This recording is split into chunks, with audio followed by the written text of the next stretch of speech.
নমস্কাৰ নতুন এটা ভিডিঅ'লৈ আপোনালোকক পুনৰ স্বাগতম জনাইছোঁ আজিৰ ভিডিঅ'ত ডিএমইৰ আৰু ডিএইচএছৰ যিসমূহ ভেকেন্সি মুকলি হৈছে এই ভেকেন্সিসমূহৰ বাবে আপোনালোকে কিদৰে ঘৰতে বহি অনলাইন যোগে আবেদন কৰিব পাৰিব সম্পূৰ্ণ প্ৰক্ৰিয়াটো দেখুৱাই দিম ভিডিঅ'টো আপোনালোকে আৰম্ভণিৰ পৰা শেষলৈকে চাই থাকিব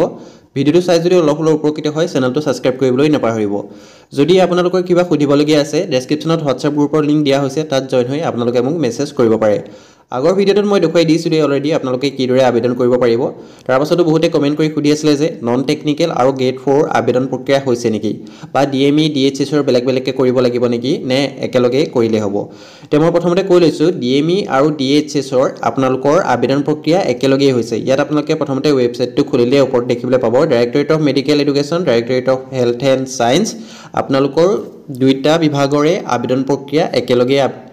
আৰম্ভ হৈছে আপোনালোকে বেলেগকে কৰাৰ প্ৰয়োজন নাই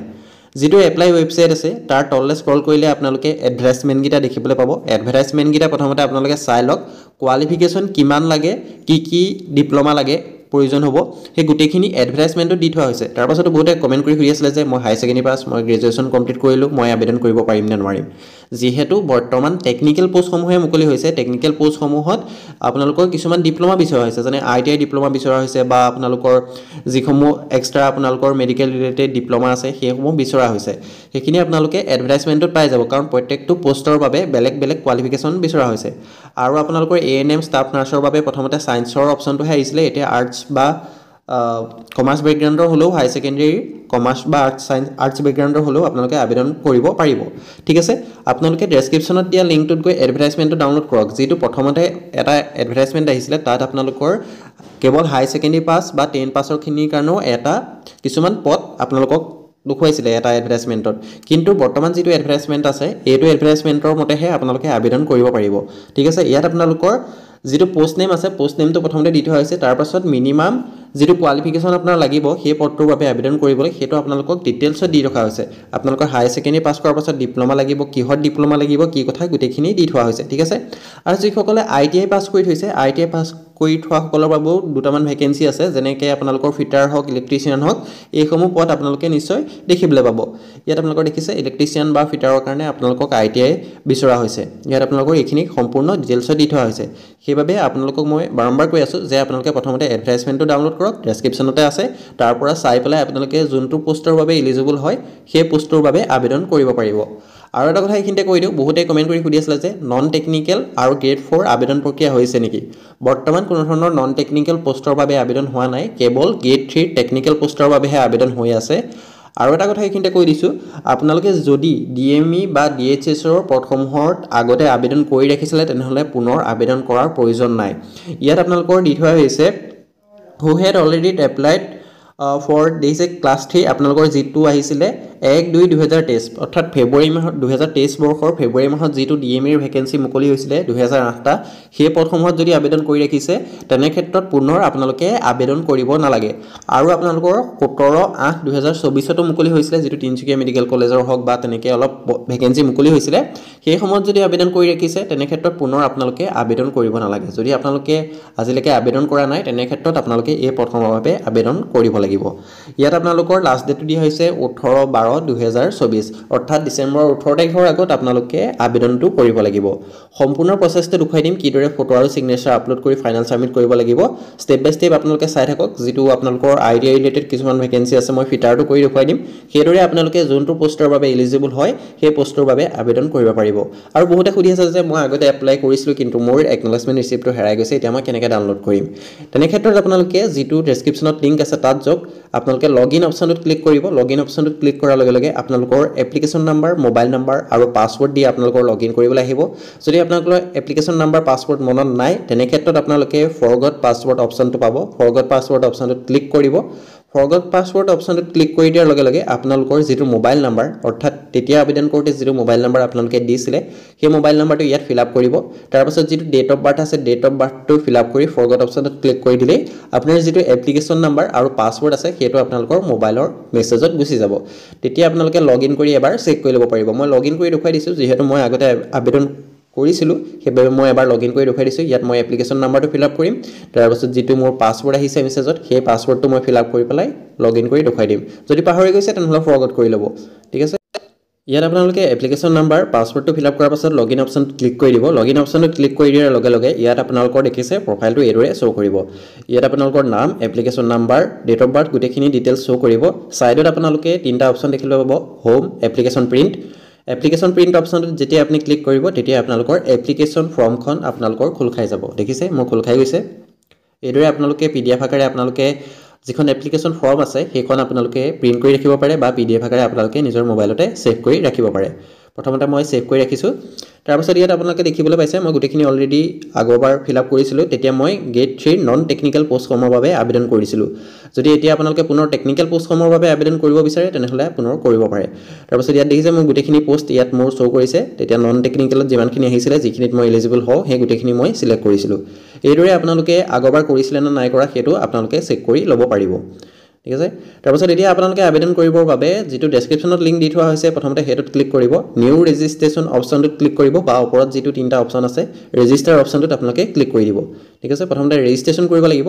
নিউ ৰেজিষ্ট্ৰেচন অপচনটোত যেতিয়া আপুনি ক্লিক কৰিব ইয়াত কিছুমান জেনাৰেল ইনষ্ট্ৰাকচন আপোনালোকে দেখিবলৈ পাব ইয়াত লাষ্ট ডেটটো কথা কোৱা হৈছে 9 তাৰিখৰ পৰা আৰম্ভ হৈছে 18 ডিসেম্বৰলৈকে আপোনালোকৰ চলি থাকিব ফটো আৰু সিগনেচাৰ আপোনালোকে আপলোড কৰিব লাগিব বেলেগ কোনো ধৰণৰ ডকুমেন্ট আপলোড কৰিব নালাগে নেক্সট অপচনটোত ক্লিক কৰি দিয়াৰ লগে লগে আপোনালোকৰ ক্যান্ডিডেট পাৰ্সোনেল ইনফৰমেশন খিনি প্ৰথমতে ফিল আপ কৰিব লাগিব প্ৰথমতে আপোনালোকৰ নামটো আপোনালোকৰ আধাৰ কাৰ্ড পান কাৰ্ড বা পাছৱৰ্ডত যিদৰে আছে সেইদৰে ফিল আপ কৰিব লাগিব প্ৰথমতে মই নামটো ফিল আপ কৰি লৈছো যিখিনি মোৰ পাৰ্সোনেল ডিটেইলছ আছে সেইখিনি ব্লাৰ কৰি দিম সেইখিনি আপোনালোকৰ নিজৰ ফিল আপ কৰি ল'ব ফাদাৰ নেম ফিল আপ কৰা হৈ গৈছে ফাদাৰ নেম তাৰ পাছত নিজৰ নাম মাদাৰ নেমটো মই ফিল আপ কৰিম তাৰ পাছত স্পাউছ নেমটো আপোনালোকৰ যদি হাজবেণ্ড বা ওয়াইফ আছে তেনে ক্ষেত্ৰত আপোনালোকে ফিল আপ কৰিব নহলে নো বুলি ফিল আপ কৰি দিব পাৰে তাৰ পাছত আপোনাৰ ডেট অফ বাৰ্থটো আছে ডেট অফ বাৰ্থটো আপোনালোকৰ ডকুমেন্টত যিদৰে আছে সেইদৰে ফিল আপ কৰি ল'ব প্ৰথমতে ইয়াৰটো সিলেক্ট কৰিব তাৰ পাছত মন্থ তাৰ পাছত আপোনালোকে ডেটটো ক্যালেন্ডাৰৰ পৰা এইদৰে সিলেক্ট কৰি ল'ব পাৰিব ঠিক আছে এইদৰে আপোনালোকে ডেট অফ বাৰ্থটো ফিল আপ কৰি ল'ব তাৰ পাছত আহিব জেন্ডাৰটো আপোনালোকে সিলেক্ট কৰিব মেল ফিমেল দিয়া হৈছে তাৰ পাছত এড্ৰেছ লাইন 1 ত আপোনালোকে ভিলেজ নেম বা আপুনি যদি টাউনৰ পৰা বিলং কৰে টাউন নেমটো আপোনালোকে ফিল আপ কৰিব এড্ৰেছ লাইন 2 ত আপোনালোকে পুলিশ পোষ্ট অফিসটো দি দিব তাৰ পাছত এড্ৰেছ লাইন 3 ত আপোনালোকে পুলিশ ষ্টেচন বা আপোনাৰ যেটো লোকেলিটি হেটো আপোনালোকে ফিল আপ কৰি দিব পাৰে তাৰ পাছত সিটিটো আপোনালোকে ফিল আপ কৰি দিব কোন সিটিৰ পৰা আপোনালোকে বিলং কৰে তাৰ পাছত আপোনালোকে ডিস্ট্ৰিক্টখন এদৰে সিলেক্ট কৰি ল'ব ইয়াত আহি গৈছে গুটেখিনি অপচন দেখিবলৈ পাইছে মই জৰহাটটো সিলেক্ট কৰি লৈছো তাৰ পাছত ষ্টেট আসাম সিলেক্ট কৰি লম তাৰ পাছত পিন কোড টু মই এদৰে ফিল আপ কৰি দিম তাৰ পাছত আপোনালোকে যদি পাৰ্মানেন্ট এড্ৰেছটো সেম হয় তেনেহলে সেম এজ অপচনটোত আপোনালোকে ক্লিক কৰি দিব তাৰ পাছত আহিব এটা মোবাইল নাম্বাৰ আপোনালোকে ফিল আপ কৰিব লাগিব মোবাইল নাম্বাৰটো ফিল আপ কৰি সেন্ড ওটিপি অপচনটোত আপোনালোকে ক্লিক কৰি দিব মোবাইল নাম্বাৰটো আপোনালোকে এটা ভ্যালিড মোবাইল নাম্বাৰ দিব যেহেতু তাত ওটিপি সেন্ড কৰা হ'ব ইয়াত আপোনালোকে মোবাইল নাম্বাৰটো শুদ্ধকৈ ফিল আপ কৰিলে তাৰ পাছত সেন্ড ওটিপি অপচনটোত আপোনালোকে ক্লিক কৰি দিলে তাৰ পাছত লগালগ আপোনাৰ যেটো মোবাইল নাম্বাৰ আছে তাত এটা 4 ডিজিটৰ ওটিপি যাব ওটিপিটো ইয়াত শুদ্ধকৈ ফিল আপ কৰি আপোনালোকে যেটো ভেৰিফাই অপচন আছে ভেৰিফাই অপচনটো আপোনালোকে ক্লিক কৰি দিব ভেৰিফাই অপচনত ক্লিক কৰাৰ পাছতে আপোনালোকৰ মোবাইল নাম্বাৰটো ভেৰিফাই হৈ গৈছে দিছে mobile number verification successful from আমুক তাৰ পাছত আপোনালোকে এটা অল্টাৰনেটিভ মোবাইল নাম্বাৰ দিব লাগিব আপোনাৰ ফেমিলিৰ এটা বেলেগ মোবাইল নাম্বাৰ দিব পাৰে যদি আপোনাৰ ওচৰত দুটা মোবাইল নাম্বাৰ নাই তাৰ পাছত আপোনাৰ দিব লাগিব ইমেইল এড্ৰেছ ইমেইলটো আপোনালোকে ইয়াত শুদ্ধকৈ ফিল আপ কৰি দিব তাৰ পাছত আহিব আপোনালোকৰ নেশ্যনেলিটি এটো আপোনালোকৰ ইণ্ডিয়া সিলেক্ট হৈ থাকিব তাৰ পাছত আহিব ফিজিক্যাল আইডেন্টিফিকেশন মাৰ্ক যদি কিবা ফিজিক্যাল আইডেন্টিফিকেশন মাৰ্ক আছে আপোনালোকে ফিল আপ কৰি দিব দুটা বক্স দিয়া হৈছে আপোনালোকে ইয়াত ফিল আপ কৰিব পাৰে যদি কোনো ধৰণৰ ফিজিক্যাল আইডেন্টিফিকেশন মাৰ্ক নাই নো বুলি দুটা বক্সতে ফিল আপ কৰি দিব তাৰ পাছত আহিব ৰিজাৰ্ভেশন আপোনালোকৰ যেটো বক্স আছে ৰিজাৰ্ভেশন বক্সটো অৰ্থাৎ তাত আপোনালোকে ক্যাটাগৰীটো সিলেক্ট কৰিব লাগিব প্ৰথমতে ইয়াত ক্যাটাগৰীটো সিলেক্ট কৰিবলৈ আহিছে ক্যাটাগৰী অফ দা ক্যান্ডিডেট যদি জেনাৰেল হয় জেনাৰেল এসসি হলে এসসি যদি ওবিসি সিলেক্ট কৰে তেনেহলে আপোনালোকে sub category under OBC MOBC ক্যাটাগৰীটো আপোনালোকে সিলেক্ট কৰিব লাগিব যদি টি টাইপ হয় টি টাইপটো সিলেক্ট কৰিব যদি বেলেগ আপোনালোকে আহোম কোচ চুটিয়া তেনে ধৰণে হয় তেনেহলে আদাৰ্স অপচনটো সিলেক্ট কৰি দিব তাৰ পাছত do you have belong to physically challenge বা ডিসেবল এটো আপোনালোকে নো ৰাখিব যদি হয় ফিজিক্যালি যদি হ্যান্ডিক্যাপ হয় পিডব্লিউডি যদি ক্যান্ডিডেট হয় ইয়েস কৰিব তাৰ পাছত আপোনালোকে ইয়াত দেখিছে গেট 3 পোষ্ট কেৱল গেট 3 পদসমূহৰ বাবেহে আবেদন হৈছে ইয়াত আপোনালোকে নিশ্চয় দেখিবলৈ পাইছে অকল গেট 3 খিনিহে আপোনালোকে ইয়াত শো কৰিব যেতিয়া আপোনালোকে ইয়েস অপচনটো ক্লিক কৰিব তেতিয়া আপোনালোকে ইয়াত আহিব সিলেক্ট গেট 3 টেকনিক্যাল পোষ্ট কেৱল টেকনিক্যাল খিনিহে ইয়াত শো কৰিব কোনো ধৰণৰ নন টেকনিক্যাল বা গেট 4 পদৰ বাবে বৰ্তমান আবেদন নাই হোৱা